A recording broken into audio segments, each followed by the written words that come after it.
Oh quick shit! little Oh man, we're extra, starting. like a hello everyone. We're live. That's We're fun. live. Want me to end it and restart it? No, we're right. Uh, Like it. I've been grazing the go live button and then it started. Oh, I've lost all motor skills. I had a team dinner tonight with alcohol, so this is going to be a special performance potentially. Welcome back to another edition and the season finale of Holy Tri Football Podcast. Me, AY, coming from the Beale State Capital, the Red State, the Commonwealth of Pennsylvania. To my west, and some coverage, Danburg. Yeah, I'm in Columbus, the city of champions. Some have said between the Columbus Crew and Ohio State Buckeyes. that's true. City of champions. To my east, Can. Happy New Year, Can. Happy New Year. Happy New Year to all. Wishing everybody out there a fortuitous and good, fruitful 2025 from the lunar standpoint. All you snakes out there, it is your year. Yeah, so AY, you are actually a snake? I am a snake. My fellow snakes, all you born in 89, hope you wore your red undies today. I forgot that's how that goes. So today is not your actual birthday, though. Me? No. The snake is the whole year. Right. That's what I thought. The snake is the whole year. It was my birth year. Yeah, exactly. And if it is your year, which would happen once every 12 years of your life, so on the 12th year, 24th year, in some cases for people on this pod, their 36th year of life, on New Year's, it's customary to wear red underwear for good luck, because otherwise you will have bad luck if it is your year. I'll put that on my calendar for 12 years from now. Exactly. What is that? So that is in 2037. What a time! What a time! How's everything been? It's been a week or so since we last do our championship show. Sunday night, I believe. Right? Was it Sunday night? No, that was.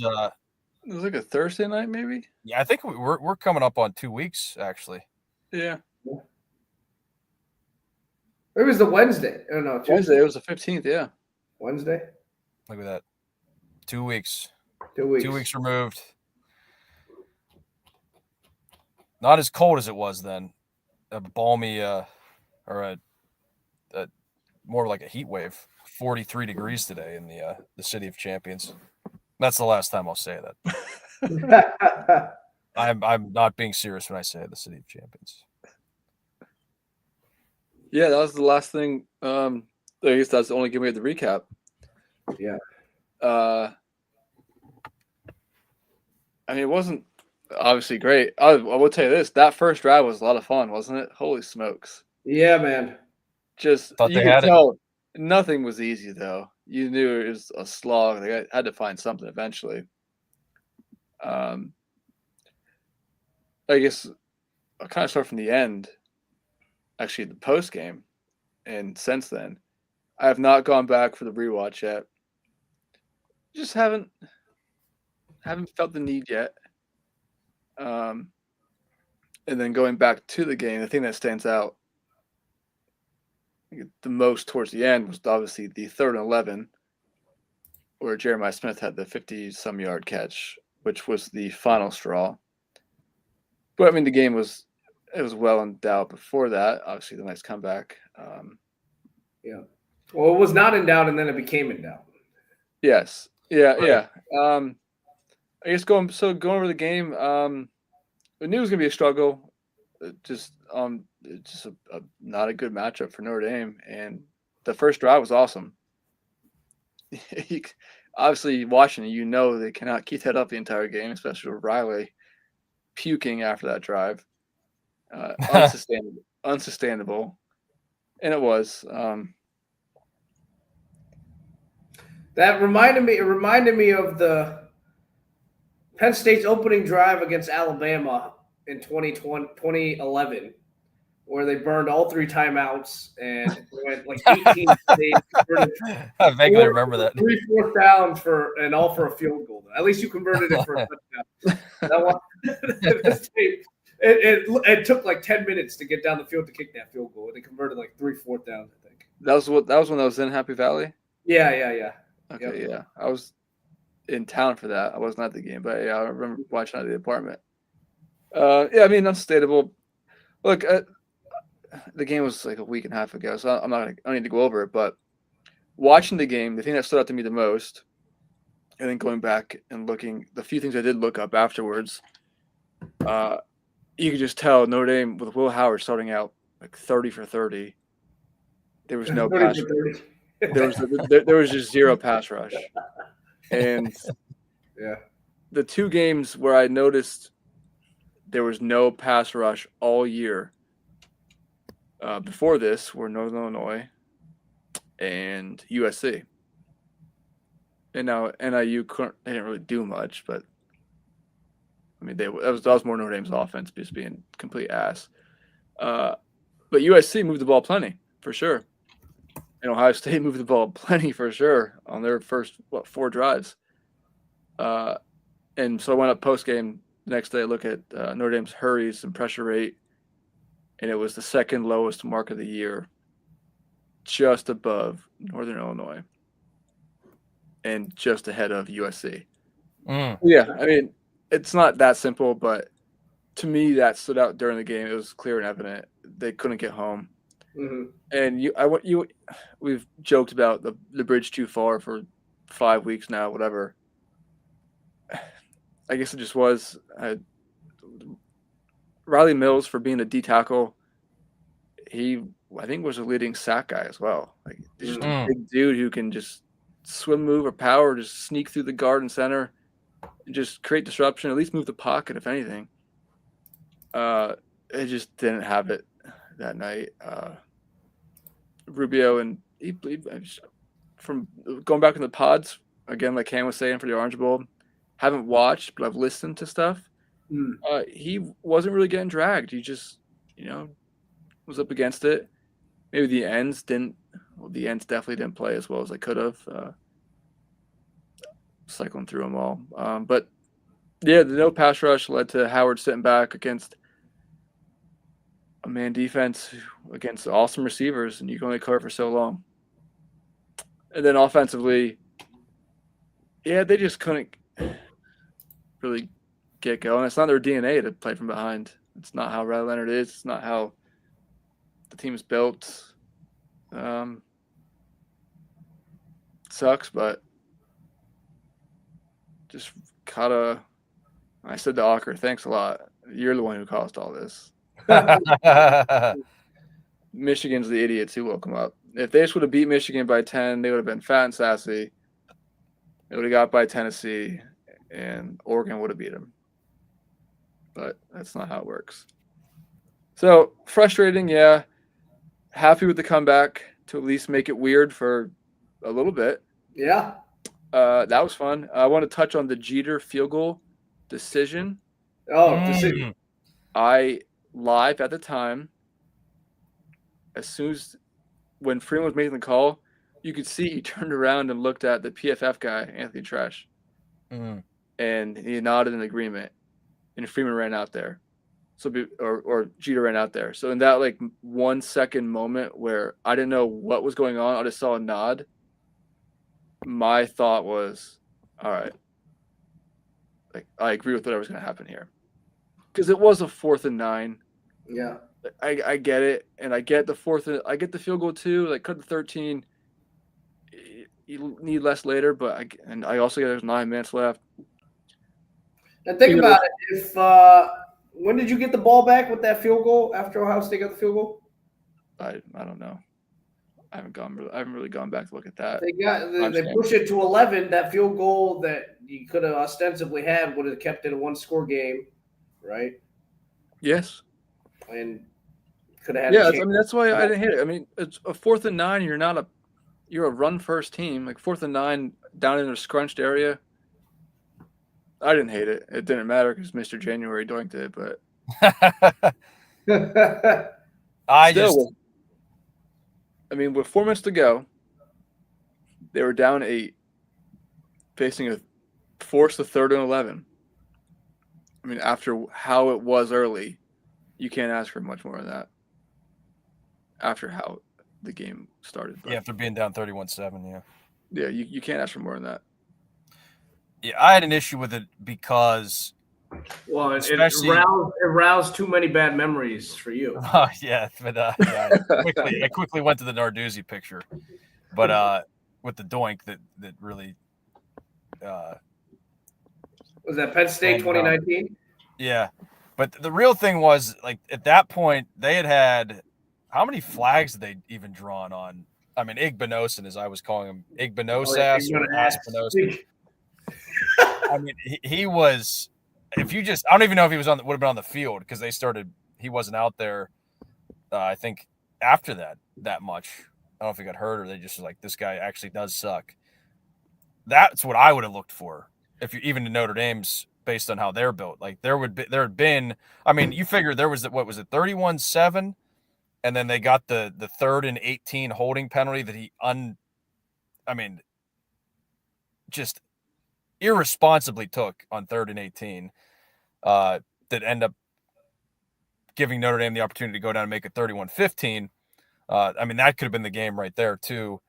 That's what I would have gone through, at least in that one with only 9 minutes left. Just like, even just get it, just protect Leonard and throw it in the direction of one of these idiot corners that might take a penalty even. You're right to say that. Because they had taken 3 or 4 penalties at that point. That thought I remember that thought crossed my mind the day after I was walking the dog and I was going over that sequence, and that thought of, hey, go for it, maybe attack Igbinosa, put some kind of move on him to try and get the penalty is also in the playbook there. So that's a good point. You guys did find a receiver these last couple of games for the Greathouse. Yeah, he was last in the offseason. He was kind of the one that myself and many others inside the program thought would take the next step, and he did. He did, yeah. I mean, he had some good games, a few moments this year, like the Louisville, mainly just Louisville until but it's been there. I think if we skip it the next year with a more of a passing attack, you could see him continue to build off of this. But yeah, I mean, he 2 great plays he made for touchdowns for sure. 2 great games in a row. Oh yeah, actually, like 6 quarters in a row. Yeah. Yes. The first half, Penn State was nothing, but yeah, he's been playing very well lately.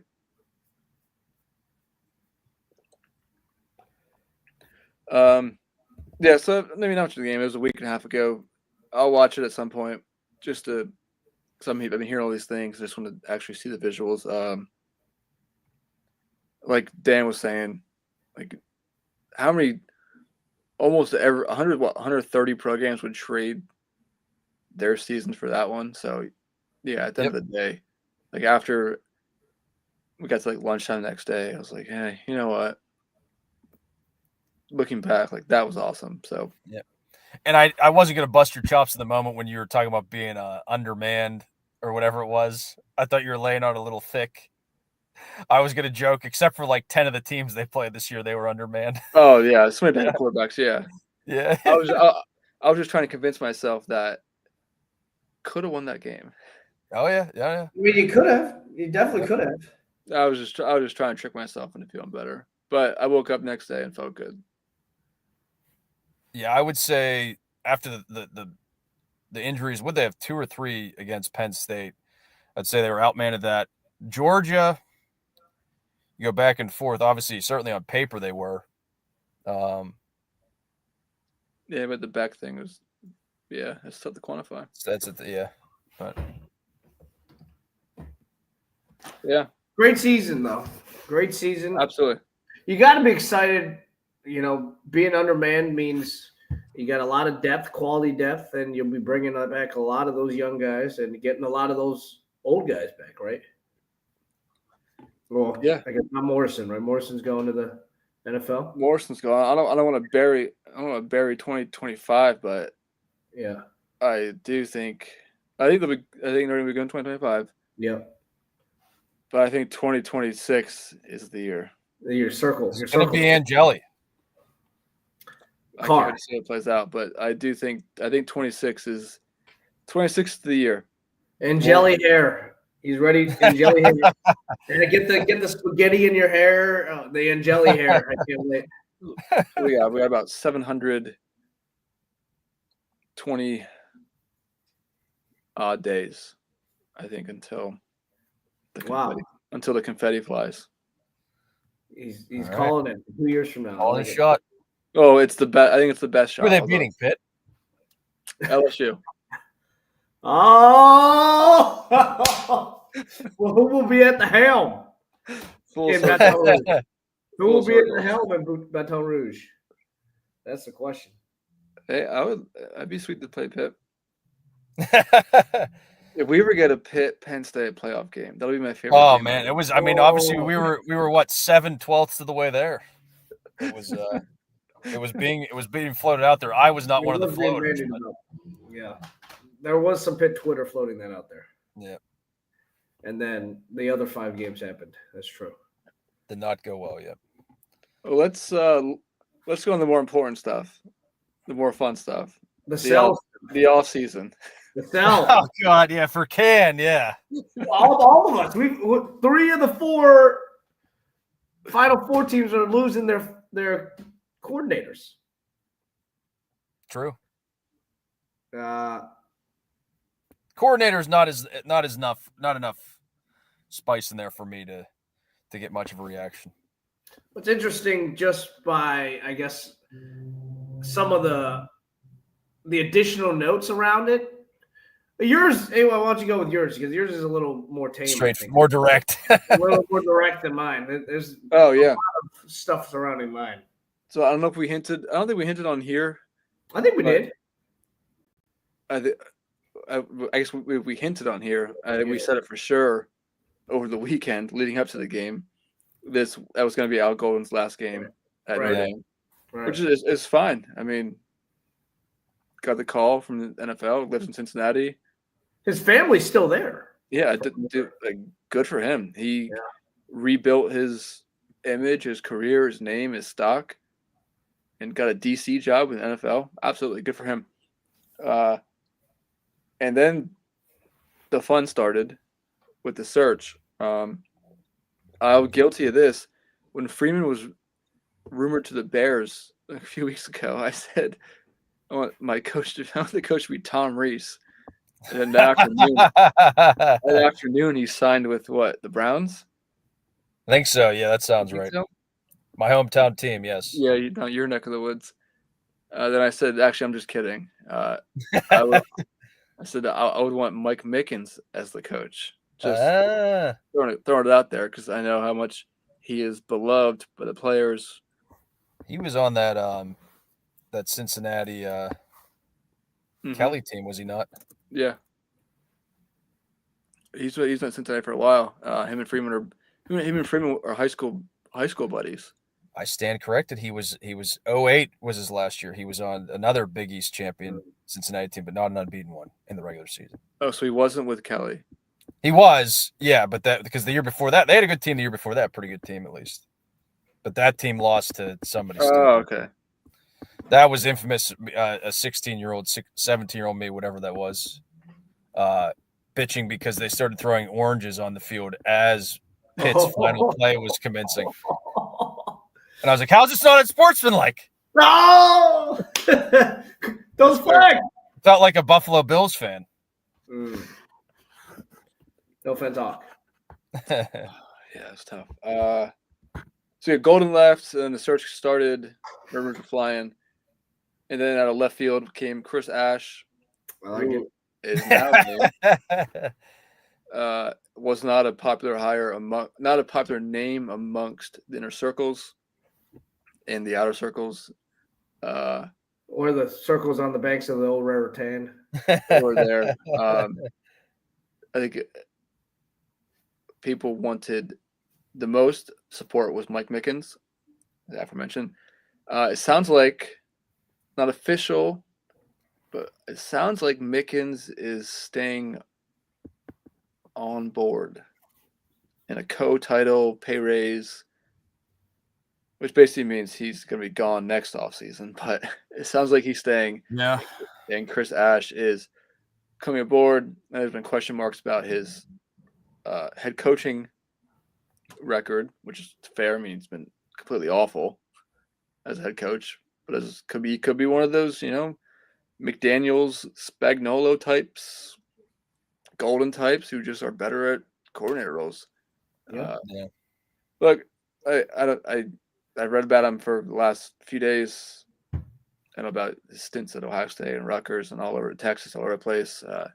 Heard about his ties with Urban Meyer and his my way or the highway mentality and all this. But at the end of the day, if Freeman's bringing him on, he knows what he's doing, what he's signing up for, what he's bringing him into.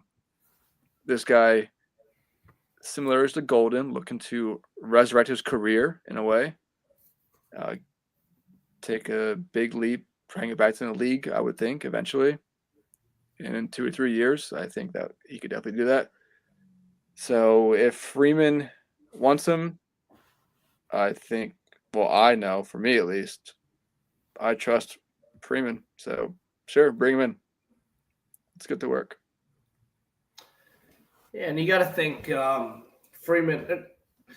How much of a micromanager has Freeman been, or do you expect him to be different if he wasn't a micromanager with Al, if he would be with Chris Ash? Are his fingerprints on these defenses the last couple of years? That's a good question. I don't know. I know Freeman specifically brought in Al because he wanted. I mean, he among many things, but the one thing he did want was a coordinator with head coach experience. Head coach of the defense. Or just head coach of the whole team experience. Yeah.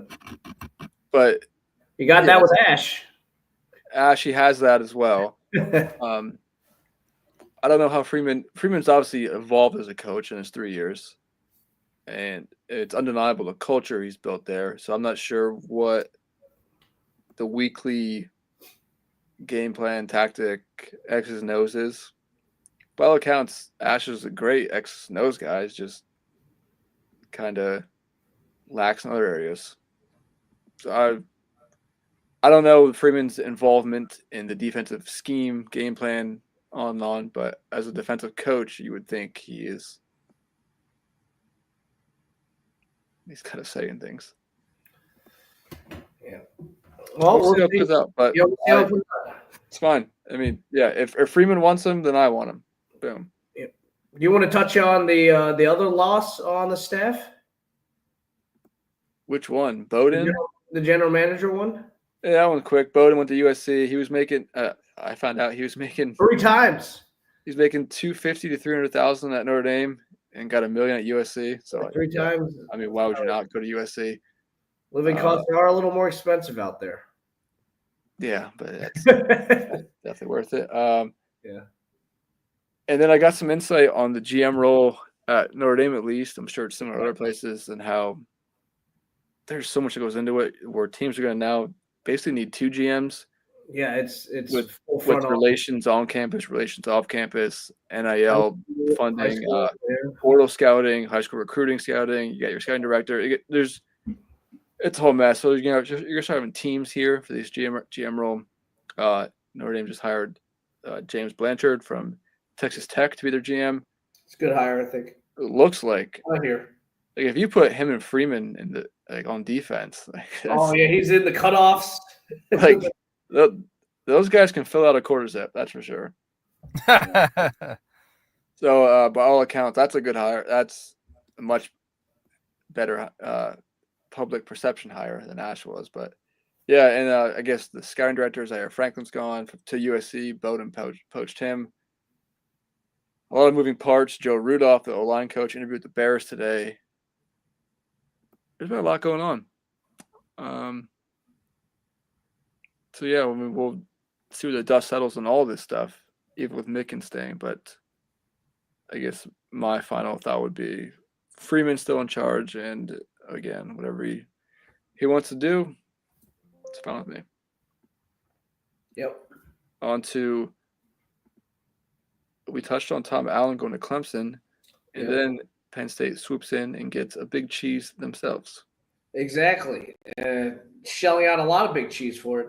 I think you got to – I forget if we mentioned it on the pod, the potential politics and dynamics in the Ohio State locker room. He didn't really see eye to eye with Larry Johnson. Didn't feel – I know there's a lot of backdoor workings as well with Day and potentially not being happy there, which is why he was looking already, and he really didn't, I don't think, pull anything about it in the media days leading up to the national title and whatnot. He was like, we'll see where I land. He wasn't really making it. It wasn't unknown, right? And people knew about this. He was heavily rumored with the Oklahoma job. His fiance is out there in Oklahoma still. Oh my God. Is that Chris Ash? What is that? That's Chris Ash. What is that? I was trying to share the screen. It's not a big enough. This Wikipedia page is awesome. Took me for the last 5 minutes to get to this. Oh my God, I like it. But he went with. It sounded like Oklahoma also had a $3 million deal out there. I heard 4, but that was from Boomer Sooner 69 on Twitter. So I don't know if we got that high, but I think total expenditure is going to be for the first year at least. There's like a $1 million buyout. No, yeah. On the 1.3 or something like that. Yeah, 1.2, 1.3, and then you got the 3.1 here. Penn State certainly not seeming like they're tapping into that war chest that I feel like they've been working on forever. They're just printing money up there. I know. I really wish, that you had somebody that was worth that money as far as a player goes. But I guess, if it's not really out there, then you might as well. And it's an interesting poll from, it's been out there a lot. He scored, or Koloniki, Penn State's offensive coordinator, scored 0 touchdowns in the last 21 quarters he's played against Knowles now. So obviously Koloniki's been there this past year at Penn State, and then going back to Kansas at Oklahoma State. He's done a good job there. So, I mean, you ask yourself, Penn State's done really well on defense the last 3 defensive coordinators have been fantastic. What is the marginal utility here? Paying a guy, setting the market $1 million higher than any other defensive coordinator, right? What's the point?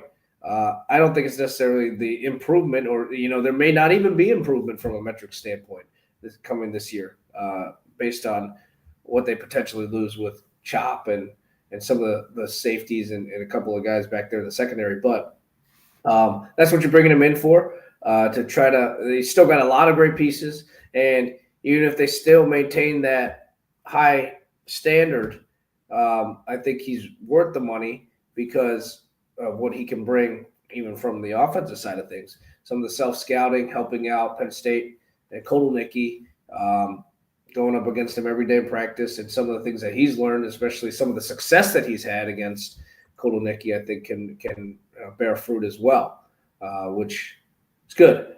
Is it worth – I never in a million years would have guessed that Penn State – can you imagine telling somebody in the Paterno years that you'd be setting the freaking market when it came to coordinator hires, assistant coach hires, and the numbers that are going out there right now? It's crazy because Clemson was the first to spend $1 million on a coordinator in 2016, and it's not even 10 years later now, and you're 3 times higher with the 3.1. It's crazy times we're living in. I'm glad to see it going there as opposed to other places. Yeah. And we've seen it multiple times. Ohio State's defense really, really took off at the back half of the year after the Oregon game, when allegedly they began trying it more, Knowles' way rather than LJ's way, and some other voices in the room, and you saw the defense really take a step forward and really become its final form here that you saw in the back half of the year. You have to think maybe that was in the back of his mind that he would have full autonomy at Penn State, whereas in Oklahoma, situation you're coaching under Venables, who was a defensive guy himself. What type of fingerprints? We talked about it with Marcus Freeman. What type of fingerprints are on that defense? He's coming over to Penn State. James Franklin, an offensive guy, may let him do his own thing more than if he were going to go to Oklahoma, right? Something else to keep in mind. But also, who knows what the stability is down in Norman with that staff. So I had 3 points. You just answered one of them. The Venables stability. yeah. The second point was I love how you use the word Franklin may let him. I mean, you know how many years we've talked about Franklin messing around with that offense. Yeah, The meddler. The meddler. I love how you were smart and said may let him. Yes, Franklin may let him do his job. And the third point is, look, I'm not. You know what I mean here. He was good at Oklahoma State. He was awesome there for sure. Ohio State, I do think when there was rumors of Notre Dame getting him and forgetting all his money and all this, I was like, well, listen, guys, like he did have these guys at Ohio State. Let's not forget that. Yeah. He had the horses, but you remember how trash Ohio State was before he got there at defense. The Grinch. There's a Grinch, Kerry Coombs. They've Kerry Coombs was ass. They have pieces. They always have pieces. Yeah, no, you're right. You're right. And then they do have down declines on the defense. But I was telling them, I was like, as a non-Ohio State fan, I could name 8 guys on their defense before even like looking at their team. Yeah. Oh yeah, they have the horses. That is for sure. They have the horses. No, he was at Oklahoma State. He was awesome. Yeah.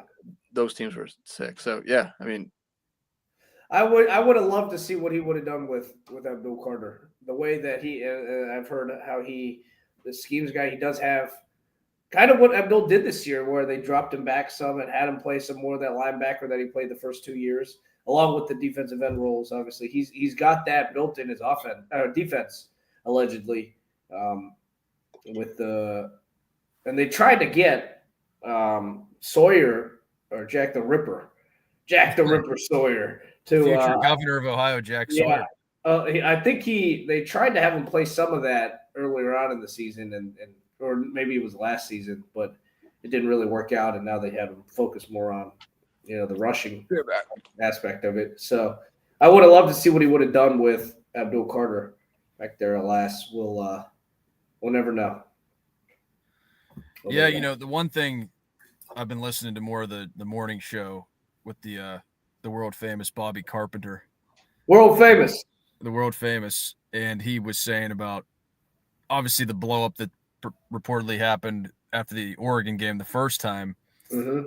And then the one specific call where he dropped 4 linemen and blitzed 2 linebackers or something like that. And then they just gave Gabriel all the time. And I don't know whose idea that was, but maybe that one's going to be left on the cutting room floor going forward. Because that's you obviously you can't learn from that. You maybe try and we see it all at obviously. I would say even maybe the most famous call of the football season, could be hyperbolic, but was the Ben Johnson wide receiver reverse pass, right? Who this is guy that everybody wants and loves as an offensive coordinator. He just went too far into his bag, as they say. So that could have been a situation there. So yeah, it'll be interesting to see. And then obviously the financial information that's been published with Ohio State operating at a $37 million deficit. I don't even know how much of that's even real. Yeah. I'm not saying the results are fraudulent or anything like that, but it's like, okay, whatever, Yeah. Because I said it was surprising that if it wasn't more of a personality clash, considering these people are human beings, you can't tell me that they wouldn't have offered him the extra $1 million or whatever. That's just kind of how I felt about it. But who knows? Maybe they were like, you know what? We just won it. We're going to tighten our belt. And apparently the AD came out and said they weren't going to cut any sports as well. Because people were probably like, what the hell? Why is Penn State stealing one of our guys? Yeah. Or hiring away one of our guys. So valid points by all, and we'll see if this is see what this does to both teams. I'm very interested. The statement higher. Statement higher for sure. I will say I felt this way before after Penn State has hired other former Ohio State staffers and gotten rid of people and been cutthroat about stuff. And you're still waiting for your signed Sriracha picture that you got back. You sent for autograph. Yeah. You guys were saying you only get Ohio State this year and then not for what, 3 or 4 more years? Yeah, when do they play Michigan next? They just swap out Ohio State. Probably next year, I bet. Yeah. So how many revenge games Penn State doesn't get Ohio State back till 2028, I think. There it is. Okay. I don't think they get them at home. I don't know if they play them again. Okay, so before that. So does Knowles get a second revenge game in the Big Ten title game or the playoff? True. Does he get one after 2027? Here's another good point about him. I don't think, he's a guy that wants the head coaching job. I don't think he wants the big seat. No, at this point he's 59. I saw, right? He looks older than that, right? He definitely looks old as dirt. Yeah, but No, I agree. So I mean, you're getting paid that money, and it's going to take some back. As long as he doesn't get in fights with LJ, though. Deion Barnes is an LJ guy. Penn State's defensive line coach is an LJ guy. He considers LJ his biggest mentor, as did many of those players on those later Joe Paterno teams did. He's a guy that I'm certain will have his own preconception because of his relationship with LJ. I'm interested to see how that'll go. And provided that he does get along with the rest of the staff and with the money he's making there, if he does a great job, I don't know why he would leave, unless he just loves these reclamation projects. Penn State's not even a reclamation project. He went to Ohio State as a reclamation project. I don't. What would be the reason for him to leave if he doesn't want? Unless he gets thrown another bag by Notre Dame after Ash becomes the head coach of the Jacksonville Jaguars. Whoa. We just got our guy. Oh. I like how they re-recorded it today or yesterday, whatever it was. He did another one. Yeah. I'll tell you one thing, though. If Chris Ash gets the Jaguars head coaching job, AY's thinking back-to-back. Then Notre Dame's going back. Either they're going back-to-back or Shad Khan has lost his absolute mind. Which either are plausible, I suppose. Either are plausible. They always talk about Khan, not to make this into the NFL hour, but they do talk about Khan as being like a hands-off guy, and they're busy with other stuff, and it's like he's letting his son run everything down there. Yeah, maybe a little too much, I guess. It's supposed to be meant as a positive, but yeah, Tony, he needs to put the neck brace back on. That's when the Jags were good, when he was showing up with it. He is what is he? He's Kendall. Is he Kendall? Who's Kendall? Kendall Roy. From Succession. Oh. No, that's too much credit to either of them.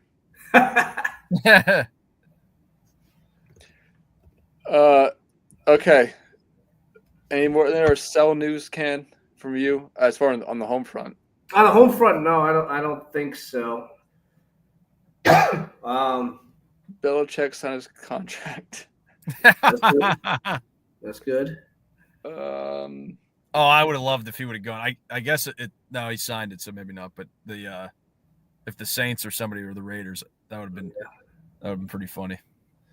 The Saints, are they signing Kellen Moore? I guess that's what they're gonna do because the King rolled himself out. Sounds like Kellen Moore is going to New Orleans. Yes. Yeah. Kellen Moore played against David Carr in That's college. wild. Kellen Moore shit on him 57-7, I think. That also sounds right. Against Fresno.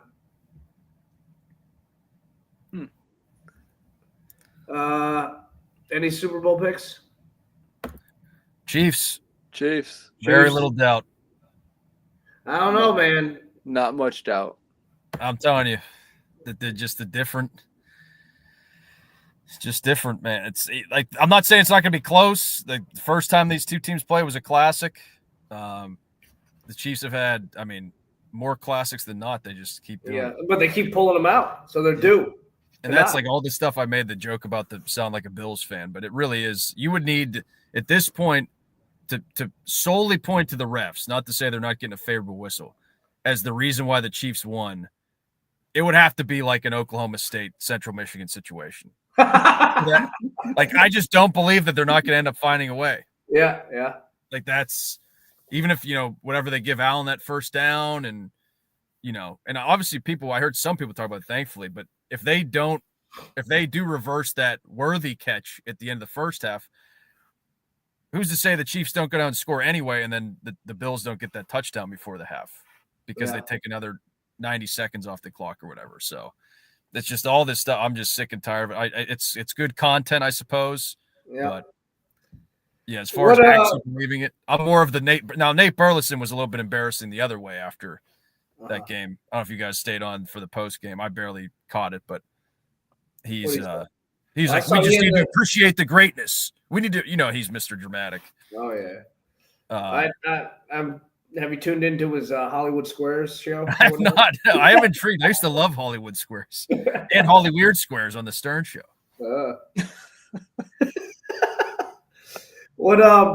So where are you on the GOAT conversations then? If he does pull this out for the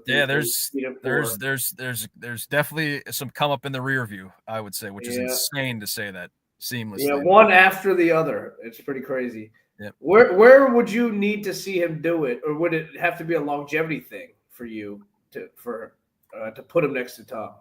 Well, we talked about this even with Brady before he broke Montana. I feel like that's how long we've been doing this. We were talking about before he broke Montana's record, right? Yeah. I still think, because I think because we were talking about, we tied it in LeBron and Jordan and all that. Mm-hmm. I still think Mahomes would have to surpass 7. Or no, 6. 6. Yeah, Brady's got 6. You got 5 with New England, 1 with Tomper. So at least 6. But Mahomes is gonna have to get to 7. Yeah, right. So I think you're right there that he would have to do it that way because of how short it could be. Right? But if they end up tied, that's the other thing. If they end up tied at 6, then I would lean Mahomes if he wins this one. Even though Tom did it for so long. Right. Correct. Yeah, the participation. Because Tom's 6-4? No, 6-3. He lost to the Giants. Tom is the Joe Paterno in this. Yeah, he lost to the Giants twice, and then he lost to the Eagles. Right. Right. Is that 3? So he has 3 losses. He should have lost to Seattle. Should have lost to Seattle. Should have lost to Atlanta. Without a doubt. Should have lost to Carolina. Sure lost to the Jags in the AFC Championship whenever they lost to the or no, is that when they beat the Rams? No, they lost. That was the 27. That was 2018. So they lost to the Eagles that year. They lost to the Eagles. Yeah. It was supposed to be Jags Eagles. As far as this whole GOAT thing goes, I'm not a numbers person. Well, I am, but in this case, I'm not surprised to hear that. Based on what we've said before, the wins, you're not is right. Yeah, like it's hard to explain, but it's kind of like the MVP vote, I guess.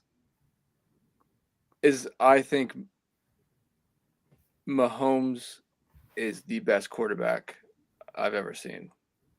Mm-hmm.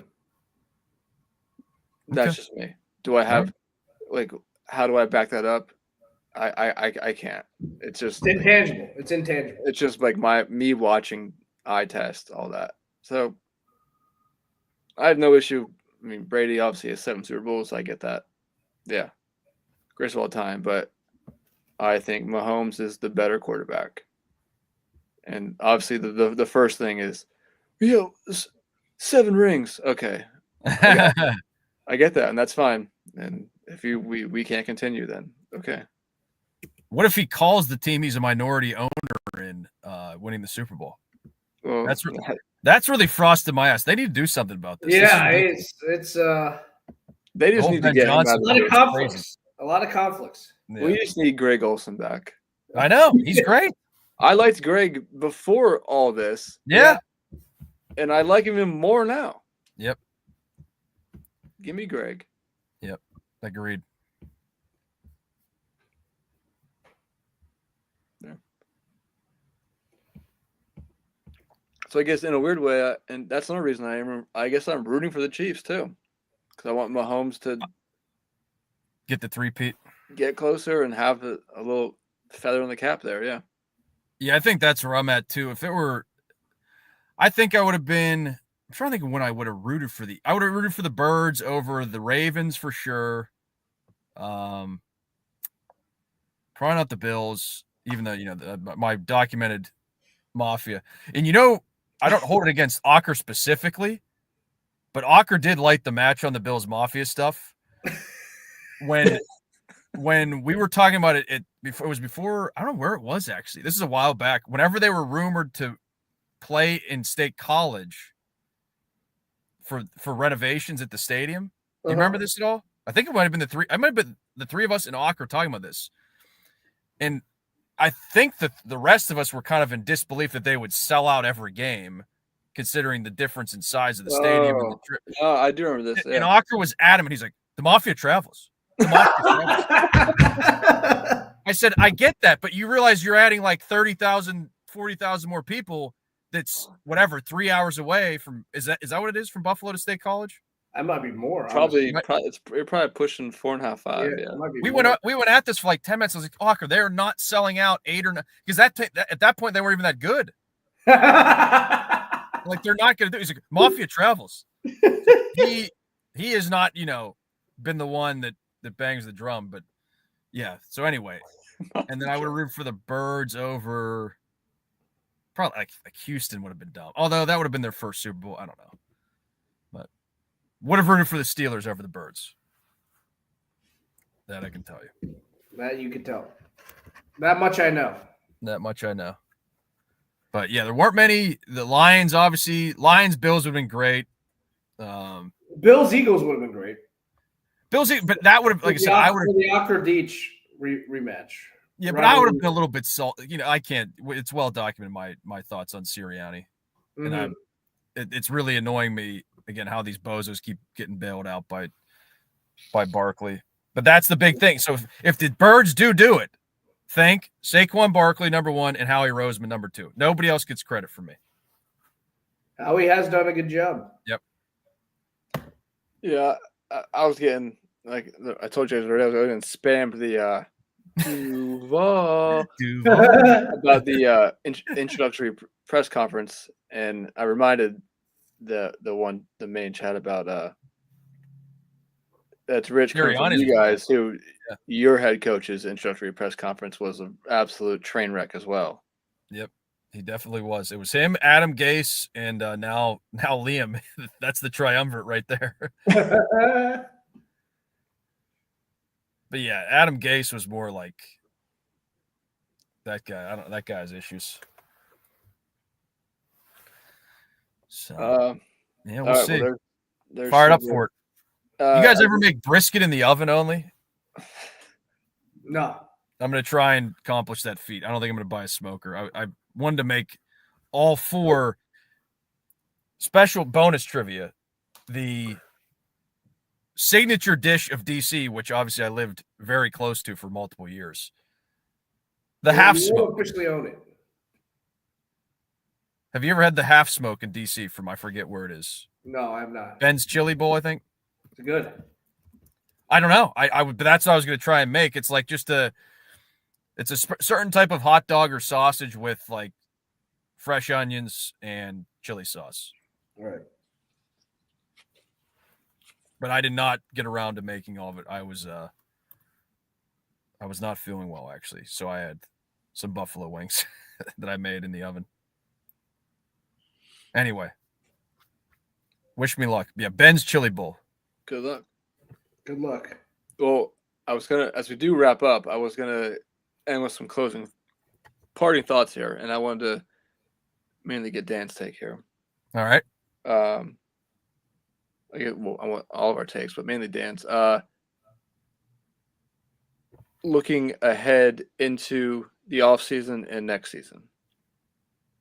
Notre Dame for us, just QB battle. Looking forward to it.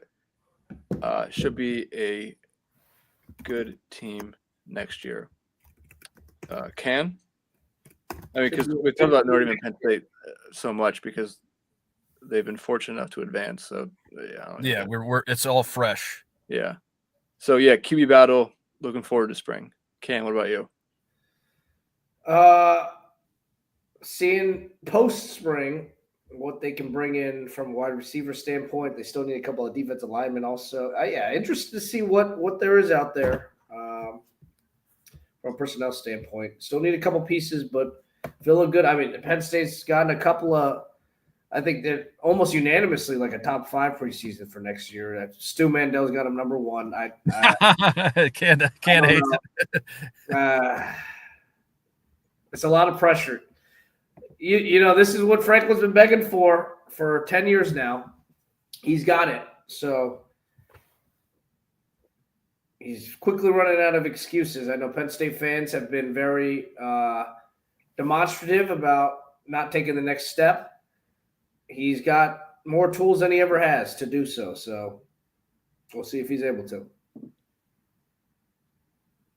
For the record, you guys didn't ask me if this year was considered a step forward or if it was just the lowering of the bar with the. Oh, you're right. No, I think getting to the semifinals was the step forward. I think it was a step forward. But is it a hollow step forward because of the easy path to get there? I knew I would have bet my life the next word after that was but. Yep. I don't think so because they. But coming into the season, you say they made it the Final Four. Everybody would say undeniably a success, right? I saw that question floated and circulated so many times. And you're right because I've seen it's like, oh, Penn State made the Big Ten title game, but lost to Oregon. Penn State made the Final Four, but lost to the first real-ish team. Yep. Yeah, it's weird because it's weird. It's weird. Because their 3 best performances were all losses, I would argue. Yeah. So, yeah. But I think just making it there, it'd be like, yeah, but you didn't play anybody to get there. Oh well, we made it, and we haven't done that yet. That's what I would say. How do you feel, Ken? It does feel a little hollow. Is it okay? Well, if you set a high bar. If they had gotten one of those wins that Notre Dame got, a win against, obviously they can't get a win against the Penn State, or if they can't get they could have gotten a win against a Georgia, even if it was a somewhat depleted Georgia. I'd still feel like it was a step forward. But the fact that and no offense to SMU, you're still basically a Power 5 team, right? I mean, Group of 5. Group of 5 team, yeah. Basically, I would quibble with that, but we don't have all night. They're 1 year removed. They're 1 year removed from being one in one of the weaker conferences. That's Dan's conference, mate. So is that a shared feeling amongst your group? What about Dave? How does Dave feel? Has Dave slept? I haven't asked. I haven't explicitly asked if I feel like Dave. I think it's an unmitigated success. I do think it's a very successful season, but I don't think it's a step forward. Right? I think they're on the same level that they have been. Yeah, because Dave. No, I disagree. I think that they have been a 4 to 8 program, but not that's where they are. 10 years prior. I think they have been though. No, I think 5 to 8. I think Penn State was it's hard because we're like so in it. Yeah. I feel like Penn State went from like a 8 to 12 program to like a 4-8 program. 4 to 8.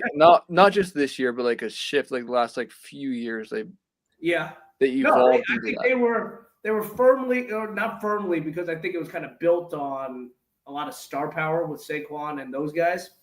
They didn't necessarily have the depth, the quality depth throughout the teams, but I think those teams were firmly in that like 5 to 8 round. Then they took my thoughts on the 2017 team, so Mhm. I'm not gonna. We don't have all night for that either. We don't have all night for that. But yeah, I do think that they are definitely the best position they've ever been in. But did they take a step forward this year? I'm not sure that they did, because I think that they've been at this level for the last 2 years, basically. You seriously, they kind of fell into where they should be. Exactly. Whereas if it was they got a bad alignment, or they didn't have as easy a path, I think that they still would have been just as good quality of a team. They may have just not made it to the Final Four. They may have made it one less round, right?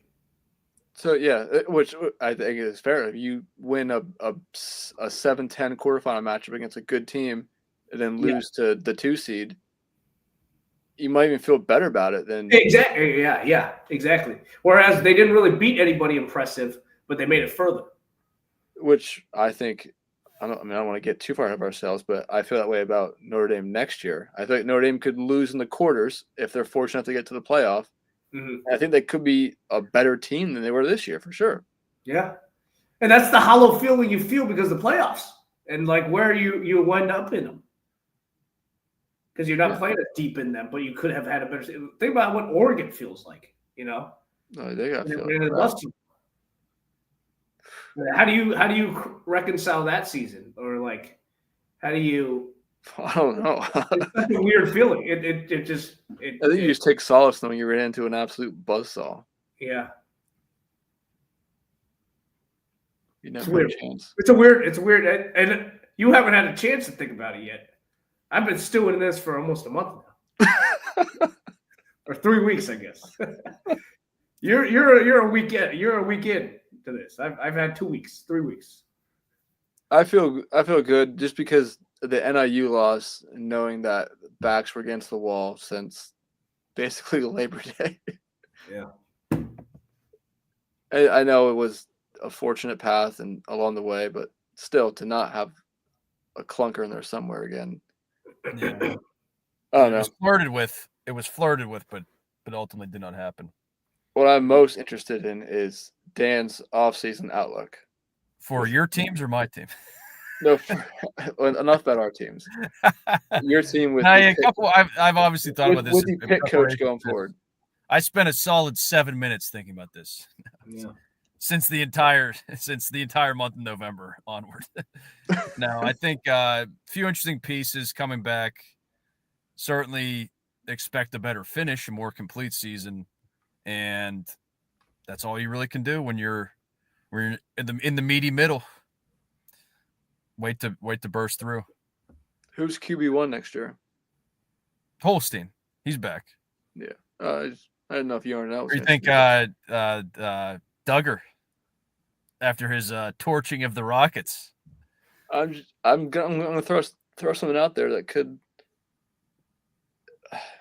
What about maybe Minchie? Oh, after spring ball, or is he still out there now? He's at Notre Dame now, but I think I would be surprised if he's there in May. Yeah, I would just stick with but that's usually my approach. So I'm not the best person to ask. Minchie, there were some things to have success, and then, like I said, you get a couple. Probably like they lose the tight end. Even then, they still didn't use that much this year in Bartholomew. But a few interesting pieces on offense, and then a couple interesting pieces on defense. So Lewis and Biles, those guys didn't go elsewhere, thankfully. So. All right. Okay, that's a somewhat of a season review. Look forward to Yeah. recap all in one. We will bring the heat in a few weeks for March Madness for sure. Absolutely. Can't Oh, wait yeah. for that. We got games on now. How many? Bama. Oh, Go ahead. you're going over a half. Although Penn State lost again the other night, did they not? Cam? Yeah, they're not making Snatching defeat from the jaws of victory. exactly. They were up 5 and gave up a 9-0 lead. To lose. I did see that because Curtin was Case Man had inexplicably. I mean, the guy just is a disaster on the betting board. He had like Michigan parlayed with something like the Chiefs or something stupid. He went cross day parlay Chiefs in Michigan. I said, why would you do that? Is He started texting me like, "Oh, can you believe this Penn State game?" I said, "I'm not watching the Penn State Michigan basketball game on Monday evening." But then I, of course, turned it on after and saw that. So I don't know if my team's going to make it. It's amazing. The net giveth this year, and everybody loves the net from Pitt standpoint. And before it was public enemy number one. I think it's dumb. I'll kind of think it's dumb for a while until they maybe refine it. But the Shrew era again. Did they win tonight? Last night. Last night. I think they won, right? Came back. He looked like he was in a good mood. There was some viral thing with his press conference. He got a text mid game about how crappy the offense was from an unknown number. So they've won 2 in a row, but they are 10-10 now. They're up again. They're gonna need to get hot. Yeah. All right. All three. All right. Well, that's that. Yeah, we'll be back. A month and a half? Maybe sooner. Conference tourney. Maybe a month. AY would love if we did just like a 4-hour conference You tournament. guys need to block off an evening, but yeah, we'll be back at some point. All All right, good stuff this year. Great year. Yep. Not the picks though. What was the final tally on that? I meant my brother was posting his locks in the YouTube comments. I can't remember what he. Final tally. I have the number somewhere, but none of us are. I'm guessing I was like 87, 111, and 4 or something like that. That's my guess. We'll All right, here we go. Final record. Can 110, 119, and 5. All right, strong finish for Can. Bowl master Can. Dan 99, 122, and 5. I'll take it. And AY 114, 115, and 5. Came down to the last one game. Came down to I took Notre Dame plus the points. You know what? You should have Notre Dame be a pallbearer so they can let you down one last time. You almost had the miracle cover. I was never going any other way. Yep. Going down with the ship. Exactly. 2024 season done. For me, great year. So, thank you. Yeah, banner year. Banner year for the pod. For me, AY, from the State Capital, the right side of the Commonwealth, Pennsylvania, to my west, D-Burg. Good night, all. And Can to my east. Good night, all. See you for the next one. Take care. Have a good one.